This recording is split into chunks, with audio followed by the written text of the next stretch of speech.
جو کہ آپ یہاں پر زیارت کر رہے ہیں. بہت محنت کے ساتھ انہوں نے بنوائی ہے، اور یہ آپ دیکھ سکتے ہیں ساتھ مولا ابوالفضل عباس علمدار علیہ السلام کی نماز 2 رکعت کس طرح پڑھی جائے گی، وہ بھی اس کا انہوں نے بتایا ہے. خاص میں کلوز کر دیتا ہوں.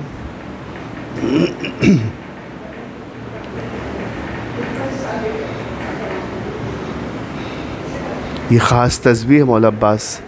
علمدار علیہ السلام کی جو پڑھی جاتی ہے، اور کہا جاتا ہے کہ کوئی ایسی حاجت نہیں ہے جو اس تسبیح کے بعد پوری نہ ہوتی ہو. چہرہ حسین سے کر پریشانی دور کرنے والے مولا غازی ہماری مصیبت جلد دور کیجیے، آپ کو واسطہ ہے مولا حسین علیہ السلام کا. یہ ہے عزا خانہ جو کہ آپ دیکھ رہے ہیں، بے انتہا خوبصورتی سے سجوایا بنایا گیا. اس کا صدر دروازہ، اس کے اندر جو ہے جالی کے اندر کل جب تابوت برآمد ہوتا ہے تو لا کر اسی عزا خانے میں تابوت کو رکھا جاتا ہے. اور یہ تابوت جو ہے کیونکہ اتنے ہزاروں کی تعداد میں مومنین ہوتے ہیں کہ اس کو سنبھالنا، اس کو دیکھنا بڑا مشکل ہو جاتا ہے، کیونکہ لوگ بہت زیادہ تعداد میں یہاں پر زیارت کے لیے آتے ہیں. تو اس کے لیے یہ بند کر دیا جاتا ہے زری کے اندر، تاکہ کوئی بید بھی نہ ہو سکے.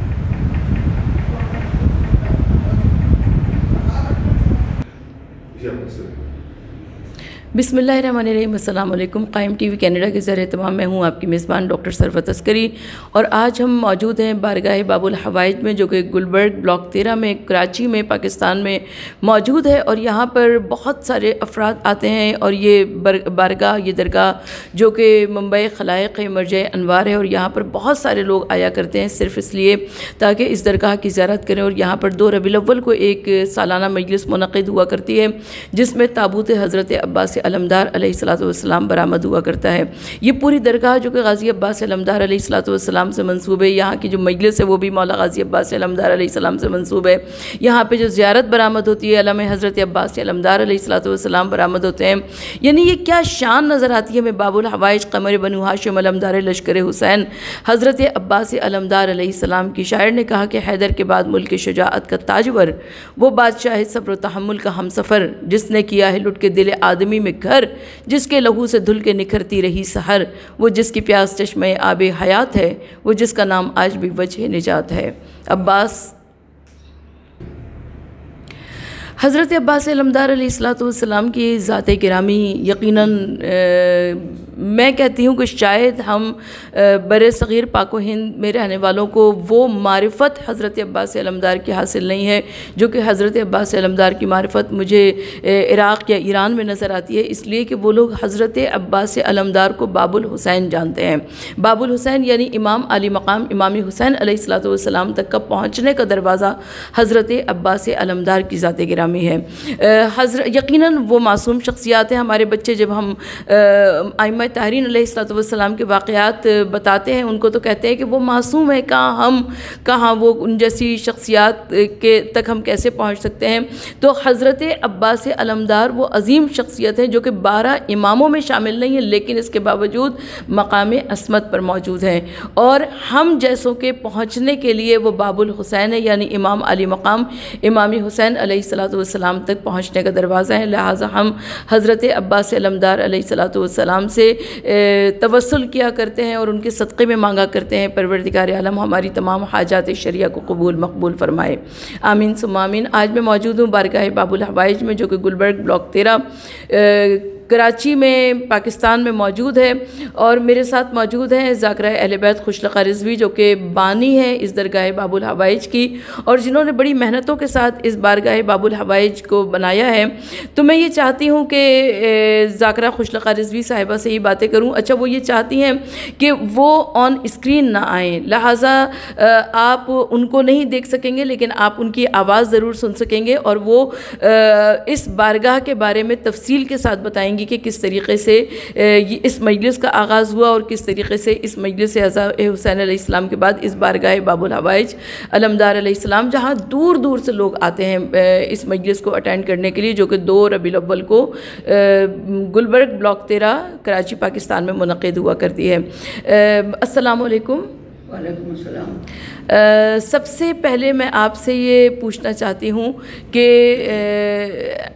اس مجلس عزا کی ابتدا کیسے ہوئی، جو کہ بارگاہ باب الحوائج میں 2 ربیع الاول کو منعقد ہوا کرتی ہے، اور کتنے سال ہو گئے اس مجلس عزا کو منعقد ہوئے ہوئے؟ اعوذ باللہ من الشیطان الرجیم، بسم اللہ الرحمن الرحیم، الحمدللہ رب العالمین، الصلاۃ والصلاۃ علی جمیع الانبیاء والمرسلین، علی سیما الاولین والآخرین، محمد نبینا اللہم صلی علی سیدنا و مولانا صاحب التاج والمعراج والبراق والعلم، دافع البلاء والوباء والقاطع والمرض والعلم، جسمہ مقدس معطر مطہر منور فی البیت والحرم، شمس الضحیٰ بدر الدجا صدر العلا نور الہدا کیف الورا مصباح الظلم، جمیل الشیم شفیع الامم صاحب الجود والکرم، واللہ عاصمہ وجبریل خادمہ والبراق مرکبہ والمعراج سفرہ وسدرۃ المنتہی مقامہ وقاب قوسین مطلوبہ والمطلوب مقصودہ والمقصود موجودہ،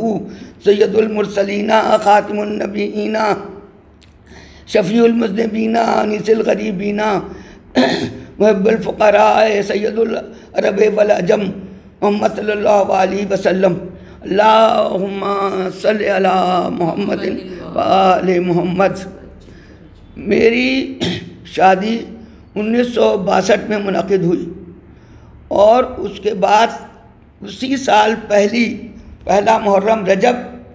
19 اور جنوری کی 7 تاریخ، اور اسی سال کے محرم میں ابتدا میں نے اس مجلس کو 2 ربیع الاول کو، کیونکہ میرے شوہر کے ہاں عزاداری کا سلسلہ نہیں تھا، مجالسیں وغیرہ ہوتی تھیں لیکن علم وغیرہ کو کوئی سلسلہ نہیں تھا، میں نے اس مجلس کی بنیاد رکھی، اور یہ مجلس گھر چھوٹا ہونے کی وجہ سے کبھی شاہ قرآن خان، کبھی جو سابقہ بہت عظیم ذاکرہ گزری ہیں سیدہ محمودہ باقر صاحبہ، ان کے گھر میں منعقد ہوتی رہی، یا کبھی جب محفل ام البنین میں مجلس پڑھا کیا کرتی تھی تو محفل ام البنین میں یہ مجلس ہوتی رہی۔ جب اللہ نے گھر دیا اور نصیر آباد میں مکان ملا نیشنل بینک کے ذریعے، تو پہلی مجلس میری وہاں ہوئی یہ، اور اس کے بعد جب اس سے زیادہ اللہ نے دیا اور یہ گھر محمد و آل محمد کے صدقے سے نصیب ہوا، تو اس وقت سے 1962 میں بشارت ہوئی اس خواب کی، کیونکہ میری حالت بہت خراب تھی، ڈاکٹروں نے جواب دے دیا تھا۔ اس وقت میں نے عالم خواب، نیم خواب میں یا عالم خواب میں بہت عرصہ گزر گیا۔ 1962 میں شادی، 1963 میں خواب، اور اس تابوت کی ابتدا ہوئی۔ میں نے خواب میں دیکھا کہ ایک بہت بڑا کمرہ ہے اور اونچا سا تخت ہے، اس پہ ایک پرجلال تابوت رکھا ہوا ہے، اور سرتا قدم چادر میں چھپی ہوئی کوئی بیوی ہیں جن کا ہاتھ تابوت کے اوپر ہے، اور وہ یہ کہہ رہی ہیں کہ یہ تابوت اٹھاؤ، عباس علمبردار کا ہے، تمہاری حفاظت ہوگی اور تمام سب کی حاجات دینی اور دنیاوی برآئیں گی۔ اس وقت سے اس تابوت کا سلسلہ جاری ہوا۔ پہلا تابوت 17 نومبر میں اٹھا 240 کے گھر میں، وہ گز کے گھر میں، وہ تابوت ایسا تھا، اٹھنا تھا کہ دونوں کمروں میں واش روم تھا، اور بہت پریشان تھی میں کہ یہ تابوت کس طرح برآمد ہو، کیسے ہو۔ 2 سال وہاں اٹھا، اور جناب سیدہ سے گود پھیلا پھیلا کے میں دعا کرتی رہی کہ بی بی اتنا بڑا گھر ہو کہ پرسہ دینے والے گھر میں سما جائیں۔ اللہ نے دیا، چوتھا تابوت اس گھر میں اٹھا، اس میں جس کو اب درگاہ ابوالفضل عباس علمبردار کہا جاتا ہے۔ اس کے فضائل و مراتب بہت ہیں جن کا بیان کرنا بھی میرے لیے بہت مشکل ہے۔ پہلی کرامت اس تابوت کی یہ ہے کہ دروازے کے نیچے سے ایک کڑا سونے کا برآمد ہوا۔ اس وقت معاشی حالات صحیح نہیں تھے، اور اس سے دستگیری ہوئی۔ مجلس ہو چکی تھی 2 ربیع الاول کو، اور اس کے بعد یہ کڑا ملا، تو اس میں دستگیری ہوئی، جو بھی قرضہ میرے شوہر نے لیا تھا یا اس کے مجلس کے سلسلے میں ہوا تھا وہ سب اس سے ادا ہوا، گھر کے کام کاج ہوئے۔ لوگوں کا کہنا ہے اگر یہ تم کسی کو نہیں بتاتی علماء دین کا تو تمہیں ہمیشہ اس طرح سے یہ ملتا رہتا، لیکن اللہ کا فضل ہے اور تعاون ہے پروردگار کا، محمد آل محمد کا صدقہ ہے کہ جو یہ تابوت اس منزل کو پہنچا، اس سے بڑے کرامات اور بڑے معجزات ثابت ہوتے رہتے ہیں۔ کوشش کر رہی ہوں کہ تحریری حالات میں یہ آ جائیں اور اس کی ایک چھوٹی سی کتاب یہاں کے معجزات کی چھاپ کر مومنین اور مومنات کو پیش کی جائے۔ یہ مجلس متمنی ہے اور یہ کل مجلس برپا ہوگی، کل 2 ربیع الاول ہے، آج 1 ربیع الاول ہے، اور تعاون کرتے ہیں سارے آنے والے پرسادار۔ اور پہلی ذاکرہ اس کی محمودہ باقر صاحبہ، دوسری ذاکرہ اس کی حمیدہ عباس، تیسری ذاکرہ ان کی شہناز فاطمہ۔ ان کو حضرت عباس نے اپنی ذاکری کے سلسلے میں اپنی اصلی قبر کی زیارت کروائی۔ وہ اس طرح سے کہ اس 17ویں مجلس 17 سال سے وہ مجلس یہاں پڑھ رہی تھیں مرحومہ، اور ہمیشہ وہ چہلم کرنے کربلا جاتی تھیں۔ تو اس وقت حضرت ان کے الفاظ ہیں وہ اس دنیا میں نہیں ہیں، لیکن میں دہرا رہی ہوں ان کے الفاظ کہ انہوں نے پلہ منہ پہ رکھا، روئیں اور کہا کہ مولا میں اپنے بھائی کے گھر میں جا کے، بھاوت کے گھر میں جا کے 17ویں مجلس پڑھوں گی آپ کے تابوت کی۔ میری تمنا تھی کہ میں آپ کے اصلی قبر کی زیارت کر لیتی۔ یہ کہہ کے ان کے الفاظ ہیں کہ میں نے اپنی ردا کا پلہ اپنے منہ پر رکھا اور روئی تو ایک آواز آئی، قبر عباس علمبردار کی زیارت کر لو۔ اب جو آنکھیں کھولی تو میں سرداب میں تھی اور قبر عباس علمبردار میرے سامنے تھی، آنکھوں کو نظر نہیں آ رہا تھا، لیکن پھر کسی نے صدا دی، غور سے زیارت کرو، یہ قبر عباس علمبردار ہے۔ اب جو انہوں نے پلہ اپنے منہ پر رکھا اور پلہ ہٹایا تو وہ اوپر زیارت گاہ کے اندر، روضہ حضرت عباس کے اندر، وہ عام مجمع میں ان کی کرسی رکھی ہوئی ملی۔ وہ ذاکرہ ہیں جن کو حضرت عباس نے اپنے اصلی قبر کی زیارت کرا دی۔ اور تیسری ذاکرہ اس کے بعد ثروت عسکری ہیں جو ہمارے یہاں 8-10 سال سے مجلس پا رہی ہیں، اور اللہ سے دعا ہے کہ ان کو لمبی حیات اور ان کی زبان میں اثر اور دقت اور ان کے بچوں کو کامیابی، اور تمام مومنین اور مومنات کو پروردگار اس درگاہ کے صدقے سے تمام آفت سے پروردگار تمام مومنین اور مومنات کو حاجت براری کرے، اور خصوصاً اس بارگاہ کے قائم رہنے کی دعا کہ پروردگار اسی طرح سے یہ بارگاہ قائم رہے اور اسی طرح سے اس بارگاہ کی زیارت کو سب آتے رہیں۔ الہی امین، الہی امین۔ محترمہ خوشلقہ رضوی صاحبہ، میں آپ سے یہ سوال کرنا چاہتی ہوں کہ یہ جو امام بارگاہ کے اندر، درگاہ کے اندر ہمیں یہ بہت ساری تحریریں لکھی ہوئی نظر آتی ہیں، تو اس کا یہ تحریریں کب لکھوائی گئیں اور اس کا کیا شان نزول تھا اور کیسے آپ کے ذہن میں آیا، اور یہ کن کن اوقات میں، مختلف اوقات میں لکھوائی گئیں؟ اس یہاں تحریر کے متعلق اور بنانے کے متعلق میری والدہ نے خواب دیکھا۔ میں یہاں نہیں تھی، پاکستان کے باہر تھی، بچے اس وقت میرے بہت چھوٹے چھوٹے تھے، اور میں کبھی اس سے پہلے نہ ایران گئی تھی زیارت کو اور نہ کربلا۔ انہی نے خواب میں دیکھا کہ کچھ لوگ آئے ہیں میرے بھائی کے گھر پہ رہتی تھی میرے چھوٹے بھائی کے پاس میری والدہ، تو کچھ لوگ آئے ہیں اور آواز دے رہے ہیں کہ چلو چل کے درگاہ کی زیارت کر لو۔ تو میری والدہ کا کہنا ہے جو دنیا میں نہیں ہے اب، کہ میرا ایک قدم نیچے تھا زینے کے، دوسرا قدم گھر پہ تھا، تو 2 عورتیں اور 3 مرد حضرات تھے نقاب پوش، ان کا کہنا، عورتیں بھی نقاب پوش اور وہ بھی۔ تو انہوں نے پوچھا کہ یہ کہاں، یہ تو خوشلقہ کا گھر ہے۔ تو وہ کہہ رہے ہیں جو لوگ ساتھ تھے ان کے کہ انہی نے تو بنائی ہے، اندر چلیے، کتنی خوبصورت بارگاہ ہے۔ جب وہ آئیں اندر تو انہوں نے دیکھا کہ تمام طرف چاروں طرف عربی اشعار یہ سب لکھے ہوئے ہیں، لیکن ان کی سمجھ میں نہیں آ رہا کہ کیسے لکھے۔ انہوں نے کہا، میری والدہ نے ارشاد فرمایا کہ وہ آئیں اور چلی گئیں، میرے سے ملنے کیوں نہیں آئیں؟ تو جو حضرات ان کو لے کے خواب میں درگاہ کی زیارت کے لیے آئے تھے، ان لوگوں نے کہا کہ ان کو فرصت نہیں تھی اتنی کہ جو وہ یہاں آتی اور آپ یہاں کام کرا کے وہ فوراً چلی گئیں۔ اس کے بعد انہوں نے مجھ کو باہر ٹیلی فون کیا اور کہا، خوش لقا میں نے ایسا ایسا خواب دیکھا ہے، اب علماء سے پوچھو تم کہ اس کا کیا کیا جائے۔ تو جب میں 4-5 سال کے بعد واپس اپنے وطن آئی اور پھر میں ایران بھی گئی زیارت کے لیے پہلی مرتبہ، تو اس وقت میں نے 2-4 عمر دراز نہیں تھے لیکن ہاں لڑکے سے تھے کہ جن بچوں سے میں نے دریافت کیا، پھر انہوں نے کسی بڑے عالم سے دریافت کیا اور انہوں نے کہا جیسا ان کی والدہ نے دیکھا ہے تو ان کو چاہیے کہ درگاہ بنائیں۔ تو میں نے ان سے پوچھوایا کہ میرا گھر ہے، کیا میں اس میں بنا سکتی ہوں؟ تو کہا ہاں، اگر شرعی حاجت کے تحت، شرعی اصول کے تحت اس کی تعمیر ہوئی ہے اور زمین ہے تو اس کو درگاہ بنایا جا سکتا ہے۔ تو ظاہر ہے میرے شوہر نیشنل بینک میں تھے، وہیں سے قرضہ لیا گیا، وہیں سے زمین خریدی گئی اور یہ بن کے تیار ہوئی، گھر بن کے تیار ہوا۔ اور جب درگاہ کی ابتدا اس سے ہوئی، مجلس جہاں 1962 سے یہ مجلس ہو رہی ہے، 63 سے یہ مجلس ہو رہی ہے اور 74 میں یہاں پہلا تابوت اٹھا۔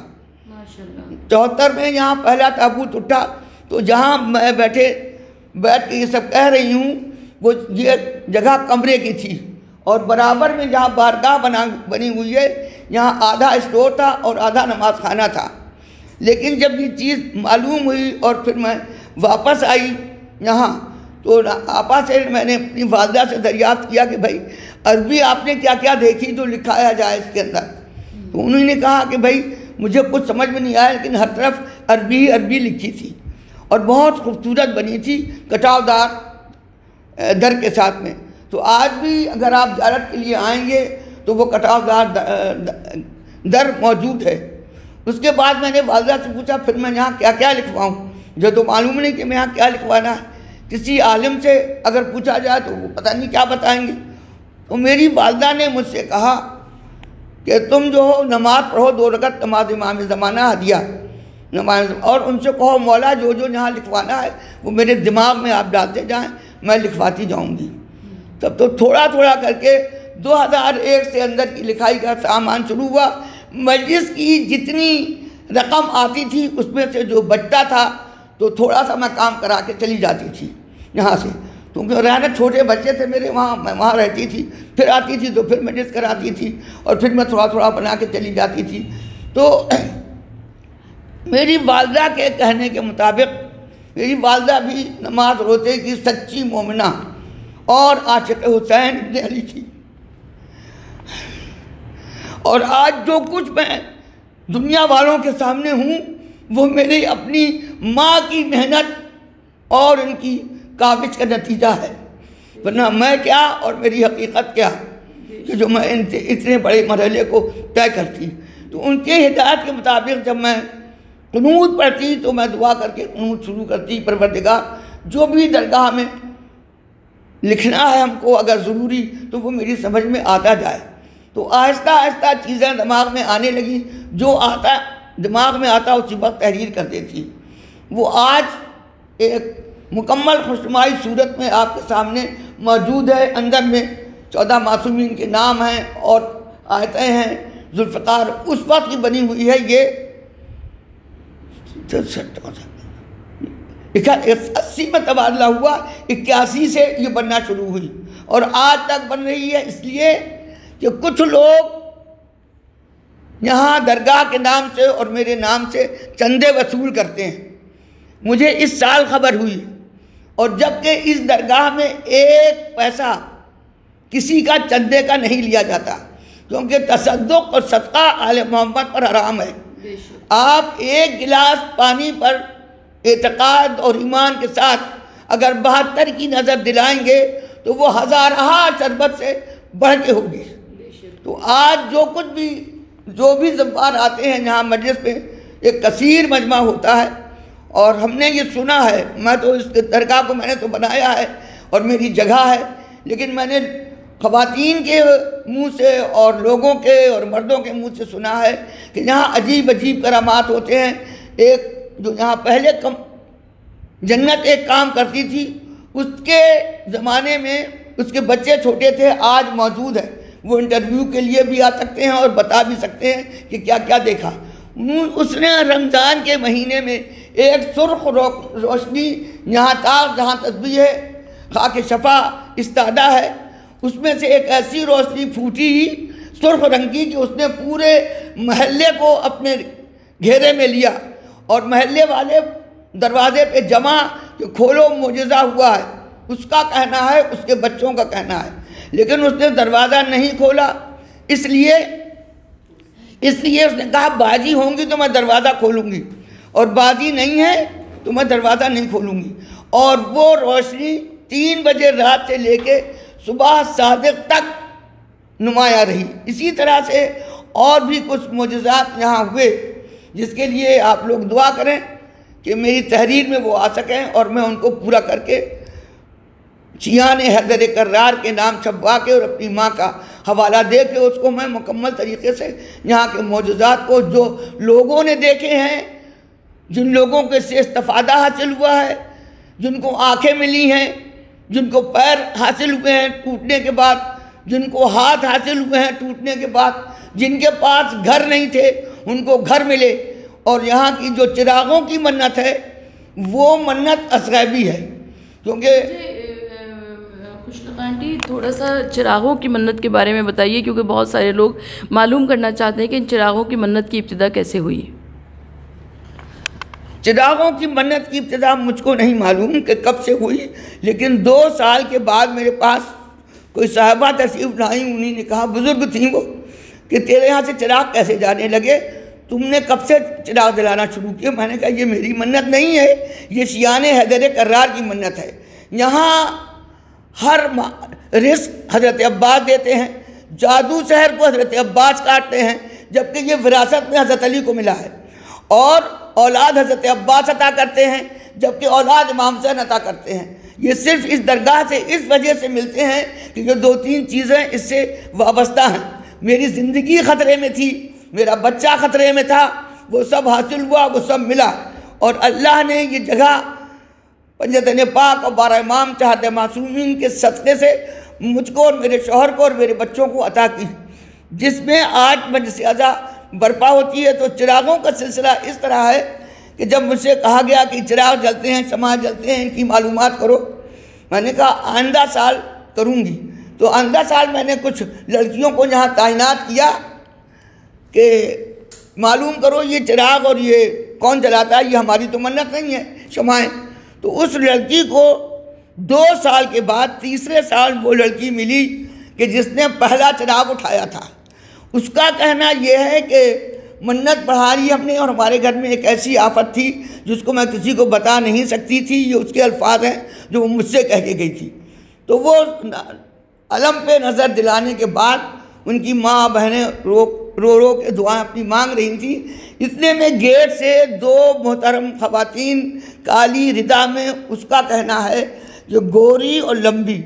ان دونوں کے ہاتھ میں ایک ٹرے تھی۔ اب واللہ عالم بالصواب، اس کا کہنا ہے میں نے اپنی آنکھوں سے نہیں دیکھا۔ اس کے بعد میں ان دونوں ٹروں میں 14 چراغ تھے۔ تو انہوں نے ان بیویوں نے اس لڑکی سے کہا کیوں پریشان ہو، اس میں سے ایک چراغ اٹھاؤ، جو چراغ لوگی ہر منت پوری ہوگی۔ اور یہ چراغ یہاں سے ہندوستان تک گئے ہیں اور وہاں سب کی مرادیں آئی ہیں، اور وہ یہاں سے ہوتے ہوئے انہوں نے کہا کہ میں اس کراماتی مجلس میں ہم لوگ ضرور جائیں گے اور پھر وہاں سے ہم کربلا جائیں گے۔ تو وہ لوگ آئے، معلوم ہوا، لیکن میں تصدیق نہیں کر سکتی اس لیے کہ میری ان سے ملاقات نہیں ہوئی۔ سنا ہے کہ وہ لوگ آئے اس مجلس میں، اور انہوں نے چونکہ یہاں رش بہت ہوتا ہے، ملنا میرا مشکل ہو جاتا ہے، تو اس وقت وہ لوگ آئے، انہوں نے منتیں پڑھائیں، اور یہیں سے وہ لوگ کربلا گئے۔ اس وقت سے چراغوں کی منت، کرتوں کی منت ختم ہوئی، تابوت پہ پھولوں کی منتیں ختم ہوئیں، چراغوں کی منتیں ہونے لگیں۔ تو جب وہ چراغ لے لیے سب نے اٹھا لیے تو وہ بیویاں دروازے کی طرف چلیں، تو جس لڑکی نے پہلا چراغ اٹھایا تھا اس کی ماں نے اس سے کہا ارے ان سے پوچھو تو کہ یہ چراغ کس کے ہیں، چونکہ یہاں 14 معصومین کا ذکر ہوتا ہے لیکن یہاں 2 مطمع نظر ہیں، ایک امام زمانہ، دوسرے حضرت عباس علمبردار جن کا تابوت اٹھتا ہے وہ۔ تو وہ بچی دوڑی، اس نے ان سے کہا یہ تو بتائیں کہ یہ چراغ کس کے ہیں، کیسے نماز پڑھی جائے گی، امام زمانہ کے ہیں یا حضرت عباس کے ہیں؟ تو پھر وہ، میں نے نہیں دیکھا ان کو، لیکن وہ لوگ واپس آئے، انہوں نے کہا یہ 14 معصومین کے چراغ ہیں اور اس کو جلتا ہوا لے جاؤ، اگر دروازے پہ بھی بجھ جاتا ہے، باہر جا کے بھی خاموش ہو جاتا ہے تو کوئی بات نہیں۔ ہر جمعرات کو لے جانے کے بعد ہر جمعرات کو اس میں خوشبودار تیل ڈال کے جلاؤ اس کو، اور 2 رکعت نماز ہدیہ 14 معصومین پڑھو، اور جس جمعرات سے پہلے تمہاری منت پوری ہو جائے، مراد آ جائے، تو چراغ کا جلانا بند کر دو۔ پھر 13 چراغ یہ خریدو اور 14واں چراغ یہ ملا کے جا کے منت بڑھا دو۔ مٹھائی تمہارے اوپر ہے کہ جتنا چاہو جو چاہو نظر نیاز تقسیم کرو یا بنواؤ یا پکواؤ۔ نہ میں نے ان بیویوں کو دیکھا ہے، نہ میں نے ان سے ملاقات کی ہے، لیکن جو ان سے متوسط سے جن لوگوں نے ان کو دیکھا، بیویوں کو جو حلیہ انہیں نے بتایا وہ میں اس وقت بیان کر رہی ہوں۔ اور وہ چراغ اتنے بڑے ہیں کہ شیعوں کو تو بس میں کیا کہوں، اللہ ان کو نیکی کی ہدایت دے کہ دن میں چراغ جلانے آ جاتے ہیں 2 بجے دن سے۔ ارے بھائی چراغ رات میں جلتا ہے، رات میں آؤ، 2 بجے دن سے آتے ہیں چراغ جلانے، اور رات 7 دن تک چراغ چڑھتے ہیں اور جلتے ہیں اور لوگ منتیں اٹھا کے لے جاتے ہیں۔ 6 ربیع الاول کو میں زبردستی دروازہ بند کرتی ہوں، کیونکہ 7 کو میں چھوٹی سی رخصت اپنے گھر سے شہداء کربلا کی کرتی ہوں، چھوٹی سی 15-20 عورتوں کی مجلس ہوتی ہے وہ چھوٹی سی، اور پھر وہ ظاہر نمی آ جاتی ہے، 8 تاریخ کو 11ویں امام کی شہادت ہے۔ تو اس طرح سے یہ چراغوں کا سلسلہ جاری ہے، اور اب تو 4 یا 5 یا 6-7 بوریاں ہو جاتی ہیں جو میں دے دیتی ہوں کسی غریب کو کہ کہاں تک میں اپنے پاس اس کو اکٹھا کروں گی، جاؤ تمہیں اگر ہدیہ ہوتے ہیں تو ہدیہ کر دو، جو تمہیں پیسہ ملتا ہے تم خود خرچ کرو، میرے پاس مت لانا، یہ مومنین کے چڑھے ہوئے ہیں، ہم کو اس پیسے کی ضرورت نہیں ہے، اب یہ کسی کام کے نہیں ہے، جاؤ اگلے سال پھر چڑھ جائیں گے، تو ہر سال چڑھتے ہیں۔ اب اس سال دیکھیے کل 2 ربیع الاول ہے، کب سے لوگ آتے ہیں اور کب سے جلاتے ہیں، جلتے ہیں، آج بھی پڑے ہوئے ہیں 4-6 چراغ جو صفائی کی جائے گی شام کو کل 2 ربیع الاول کے لیے، تو وہ ہٹا دیے جائیں گے، یہ ہٹا دیے گئے ہوں گے، میں ابھی تک جا نہیں پائی اس طرف کو۔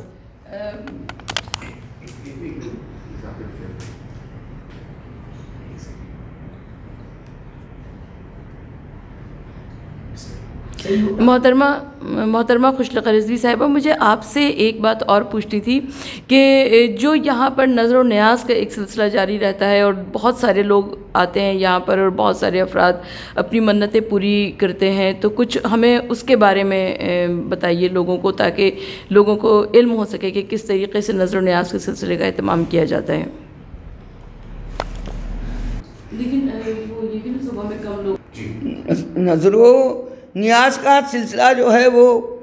متواتر یہاں رہتا ہے، پتہ نہیں کیا کہہ رہا ہے، اپنی جو صبح کی آپ کی ہاں نظر و نیاز کا سلسلہ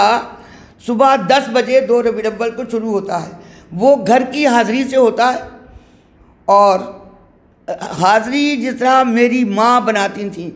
جس طرح میری جد بزرگوار نانی صاحبہ بناتی تھیں، اس انداز میں حاضری تیار کرتی ہوں۔ میرے باورچی خانے میں کوئی بغیر وضو آ نہیں سکتا، کوئی جا نہیں سکتا جب تک حاضری پک نہیں جاتی، اور اس حاضری کا سلسلہ صبح ہوتا ہے، اور رسول خدا کے آباء و اجداد سے لے کے حضرت عبد مناف سے لے کے 12 امام 14 معصومین 1,24,000 انبیاء 72 شہداء کربلا اور خصوصاً 18 ماہ بنی ہاشم، ان سب کی نظر یہاں ہوتی ہے۔ لوگ تناول بھی فرماتے ہیں، چکتے بھی ہیں اور منتیں بھی اٹھاتے ہیں، اور جن کا پیسہ جو نذوریات میں شامل کرتے ہیں ان کے پیسے کے لیے مجھ سے ان کو دستبستہ درخواست کرنا پڑتی ہے کہ یہ پیسہ کس چیز میں آپ کا استعمال ہو، تو جس چیز میں وہ لوگ چاہتے ہیں اس میں وہ پیسہ استعمال ہوتا ہے۔ نظریات کا سلسلہ گھر سے لے کے 6 ربیع الاول کی رات تک رہتا ہے۔ اگر میں نمی کے دن بھی یہ درگاہ کھولوں تو شیعان حیدر کرار یہاں موجود ہوں گے، لیکن 7 تاریخ کی رات میں میں چونکہ درگاہ بند کر دیتی ہوں، 7 کو چھوٹی سی مجلس کرتی ہوں، اور اس کے بعد پھر یہ درگاہ نمی کے لیے سجتی ہے بعد شہادت امام حسن عسکری، کیونکہ وہ دن اور وہ شب آپ کے نام سے موسوم ہے، آپ کی شہادت ہوئی، اور 11ویں امام ہمارے دنیا سے ستارے تو ان کی یاد میں ہوتی ہے، چھوٹی سی ہوتی ہے۔ تو نظر و نیاز کا سلسلہ یہاں بہت رہتا ہے۔ میں تو باہر گئی نہیں کبھی دیکھنے کے لیے، لیکن لوگوں کا کہنا ہے، اور ہمارے سامنے جو توقیر حسین زیدی کا گھر ہے ان کی بیٹی کا کہنا ہے کہ تمہارے ہاں جو نزورات آتے ہیں وہ ہمارے گھر میں ڈرائنگ روم اور پورا ہمارا صحن بھر جاتا ہے، اور یہاں لوگ باہر کہتے ہیں کہ بہت سارا تبرک اور بہت ساری نظر و نیاز تقسیم ہوتی ہے،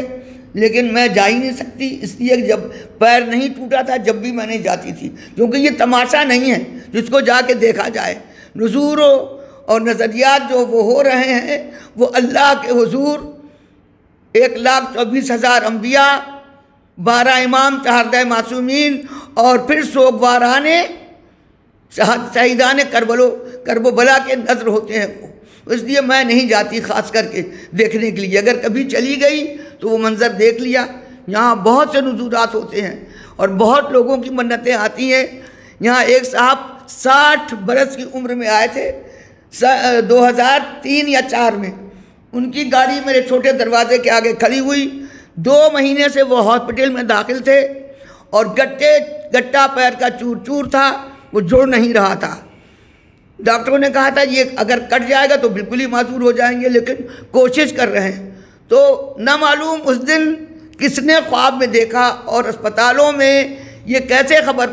پہنچی، میں آج تک متعجب ہوں اور پریشان ہوں کہ بھئی خواب میں کسی نے دیکھا تو یہ خبر ہوئی کہ حضرت عباس علمبردار نے کہا ہے کہ جو بھی یہاں آئے گا اس کو اس کی ہر حاجت پوری ہوگی، زندگی بھی ملے گی، صحت بھی ملے گی، رزق و روزی بھی ملے گا، اولادیں بھی ملیں گی، ہر طرح کی بہتری اس کو ملے گی۔ جب وہ آئے تو وہ پیر چلنے کے قابل نہیں تھے، چھوٹا دروازہ کھول کے میں نے ان کی بہو تھی یا بیٹی، مجھے نہیں معلوم وہ کون تھی صاحبہ ان کے ساتھ میں، جنہوں نے کہا ان کو گرمی کریے آپ۔ میں نے کہا یہ اتنا سا کلابہ ہے تو وہ وہاں تک کیسے جائے گا؟ جب وہ یہاں تک نہیں آ سکتے تو اسٹریچر لائیے، کہیں گے اسٹریچر باہر نہیں نکل سکتا۔ تو پھر میں نے کہا میں کہتا ہوں، ایک آواز آئی اس وقت، میں سمجھی میری بچی نے کہا مجھ سے، بڑی والی بچی میری اس وقت عروج فاطمہ موجود تھی، تو ایک آواز آئی کہ کلاوے میں کلاوہ کیوں نہیں جوڑتی؟ میں سمجھی عروج فاطمہ نے کہا، میں نے پھر سمجھ میں بھی آیا، پھر میں نے کلاوے میں کلاوہ ملا کے جوڑ کے وہاں تک گئی۔ میں ان کی ایمبولنس تک جو دروازے پہ کھڑی تھی اندر، وہ ایمبولنس تک گئی، میں نے جیسے ہی ان کے ہاتھ میں باندھا اور میں نے شروع کیا یا حضرت عباس مدد کرنے کو آؤ، فریاد کو پہنچو، وہ اٹھ کے بیٹھے اور پھر اپنے پیروں سے چل کے تابوت تک آئے، پھر ان کو اس میں گروی کیا گیا۔ اس کے بعد ہی دوسرے دن آج بھی وہ لڑکا، اپنی شادی اس وقت اس کی نہیں ہوئی تھی، آج بھی وہ بچہ آتا ہے اپنے بچوں کو لے کے، جہاں 22-23 سال کا نوجوان تھا جس کی ہڈی کودے کی چور چور تھی، وہ بھی اسٹیچر پر ہی آیا تھا اسی رات، تو اس کا بھی پیر بالکل صحیح ہو گیا، وہ بھی چلتا تھا۔ اور وہ جو صاحب آئے تھے بزرگ، وہ 4-5 سال تو مجھے اپنے عزا خانے میں نظر آئے، لیکن اس کے بعد نہیں نظر آئے، واللہ علم وہ دنیا میں ہیں یا کسی اپنے بچے کے ہاں باہر ہیں، پاکستان میں ہیں یا لاہور میں ہیں، کہاں اس کی مجھ کو خبر نہیں ہے۔ لیکن اور کئی ایک معجزات، ایک پیدا ہوا بچہ جس کو بالکل نابینا تھا، ڈاکٹروں نے کہہ دیا تھا کہ روشنی نہیں آ سکتی، اس کو جہاں روشنی ملی۔ بہت سارے نزورات اور بہت سارے معجزات اور بہت سارے کرامات ہیں جو مجھے یاد بھی نہیں، لوگوں کو یاد ہے، جب وہ مجھے دہراتے تو میں کہتے ہاں یہ ہوا تھا، کیونکہ میں ان چیزوں کی طرف توجہ اس لیے نہیں دیتی کہ جو تعریف کر رہا ہے وہ بھی فانی ہے، جس کی تعریف کی جا رہی ہے وہ بھی فانی ہے۔ بقا محمد اور آل محمد اور اللہ کے نام کو ہے، اور اسلام کے نام کو ہے، کلمہ محمدی کو ہے، اور زیارت ائمہ طاہرین کو ہے، یہ سب چیزیں بقا ہیں۔ تو میرا دھیان اور میری توجہ صرف اسی طرف ملتفت رہتی ہے، دنیا کی طرف میں توجہ نہیں کرتی۔ پروردگار کا بہت شکر ادا کرتی ہوں کہ میری نظر و نیاز میں کوئی دنیا شامل نہیں ہوتی، کہ کوئی میں دنیا والوں کی تعریف کے خواہش مند نہیں ہوں۔ جنت میں اللہ قبول کرے، وہاں قبول کرے اور وہاں آوازیں دی جائیں، بلاؤ کسی کو جس نے یہ کام کیے ہیں تو قبولیت کی منزل ہے۔ دنیا میں تو ہر جگہ پر شہزاد بچھڑا ہے، حسین کے نام کا صدقہ حسین کا ہے۔ ہر امیر غریب اپنے طور طریقے سے نظر اور نیاز دلوا رہا ہے اور حاجتیں اپنی پا رہا ہے۔ شیعان حیدر کرار کو پروردگار راہ ہدایت نصیب کرے، جو گھومے ہوئے ہیں، جو بدلے ہوئے ہیں، وہ صراط مستقیم پہ آ جائیں۔ اس لیے 12 امام 14 معصومین کی عظمت کو پہچانیں۔ یہ وہ ملا جو پیسے کے بھکاری ہیں، ان کے لیے ہے یہ پیام کہ ان چیزوں کو ختم کر کے اگر آپ صرف اور صرف لو لگائیں ذات واجب سے، اور وہ ذات واجب جس نے ایسی ہستیوں کو اپنی صفات کا مظہر بنایا ہے، اپنے اوصاف کا مظہر بنایا ہے۔ غنی وہ ہے، سخاوت یہ کرتے ہیں، قادر وہ ہے، قدرت یہ دکھاتے ہیں۔ یہ سب چیزیں ہیں جو مومنین کو اپنے خیال میں اور دماغ میں رکھنا چاہیے، اور جھکا کے سر نظر و نیاز کرنا چاہیے۔ سر اٹھا کے اور غرور تکبر سے سینہ چوڑا کر کے اگر آپ پرسہ ہمارے یہاں ایسی مجلس ہوئی، کبھی کامیابی نہیں ہوگی۔ مولا قبول کریں، پتہ نہیں قبول ہوئی کہ نہیں ہوئی۔ اس دہشت میں اگر آپ ہیں اور ہم ہیں تو مجلس ضرور قبول ہوگی۔ بہت شکریہ خوش لقا رضوی صاحبہ، میں آپ کی بہت شکر گزار ہوں قائم ٹی وی کینیڈا کی جانب سے کہ آپ نے اپنا قیمتی وقت ہمیں عنایت فرمایا اور اپنی درگاہ کے بارے میں تفصیل کے ساتھ بتایا۔ اللہ رب العزت آپ کو صحت عطا فرمائے، زندگی عطا فرمائے، اور اس درگاہ باب الحوائج علیہ الصلاۃ والسلام کو قائم و دائم رکھے۔ ناظرین، اسی کے ساتھ ہی ہمارے پروگرام کا وقت اپنی منزل اختتام پر پہنچا چاہتا ہے۔ اپنی میزبان ڈاکٹر سروت عسکری کو اجازت دیجیے۔ خدا حافظ، فی امان اللہ۔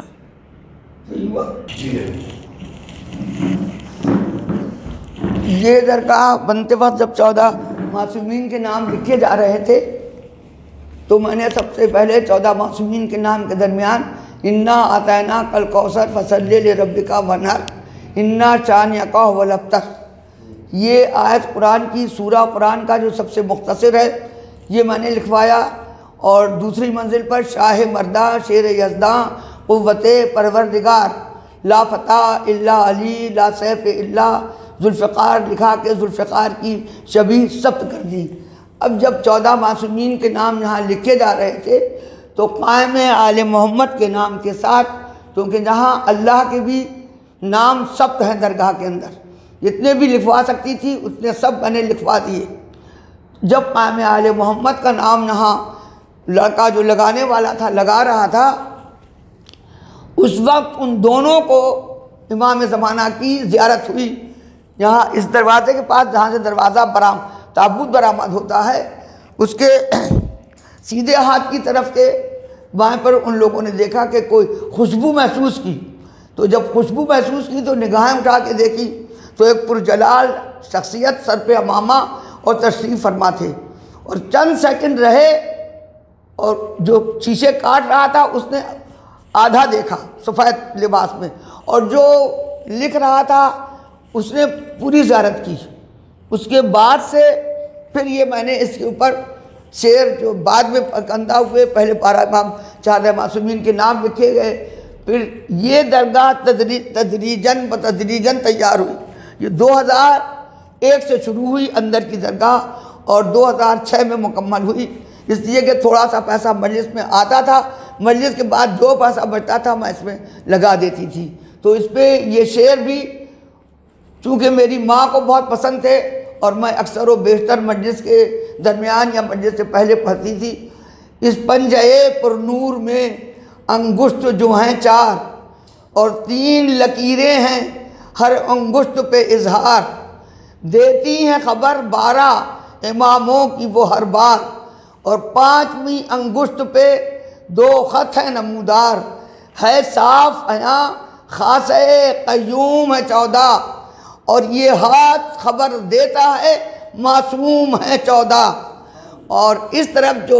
مرثیے کا ایک بند میں نے لکھوایا ہے، یہ اس وقت پڑھتی ہوں میں خاموشی کے ساتھ میں جس وقت تابوت یہاں سے برآمد ہوتا ہے، اور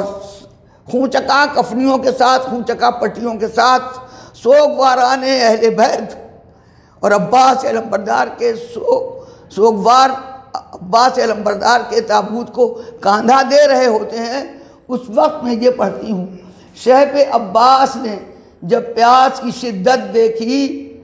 اور کملائی ہوئی آپ کی صورت دیکھی، رو کے فرمایا بڑی ہم نے مصیبت دیکھی، سب عزیزوں کی رفیقوں کی شہادت دیکھی، پانی ہم لائیں گے دریا کی اجازت دیجئے، سوکھے ہونٹوں کا تصدق ہمیں رخصت دیجئے. اس وقت تابوت برآمد ہوتا ہے، اس وقت میں یہ شعر اپنے دل میں پڑھتی ہوں. اور درود ابراہیمی اس لیے لکھوایا کہ اس کے چھائے میں تابوت حضرت عباس برآمد ہو، جو اسلام کے بانی و مبانی ہیں، اسلام کے بچانے والے ہیں. چار علمدار گزرے تاریخ میں، تاریخ اسلام کے اندر. پہلے حضرت حمزہ، دوسرے حضرت جعفر، تیسرے مولا کائنات علی بن ابی طالب، اور چوتھے علمدار عباس علمبردار ہیں. اور اس کے بعد یہ علم رسول مولائے دو جہاں اور جو موجود ہیں امام زمانہ، ان کے پاس ہے. یہ علم لے کے وہ برآمد ہوں گے. اس وقت جو بھی زندہ ہوگا اس کو اس علم کی زیارت نصیب ہوگی. پروردگار سے دعا ہے کہ اگر تھوڑے سے دن رخصت اس کے ظہور کے رہ گئے ہیں تو مولا مجھے بھی اتنی زندگی دے کہ میں اس علم کی زیارت کر سکوں، اور تمام مومنین اور مومنات کو. اور جو یہ خرم خاور کر رہے ہیں، خدا ان کو لمبی زندگی دے اور صحت زندگی دے، رزق میں برکت دے. اور تمام زیارتیں ائمہ طاہرین کربلا سے لے کے مدینہ منورہ تک کی سب ان کو نصیب ہوں.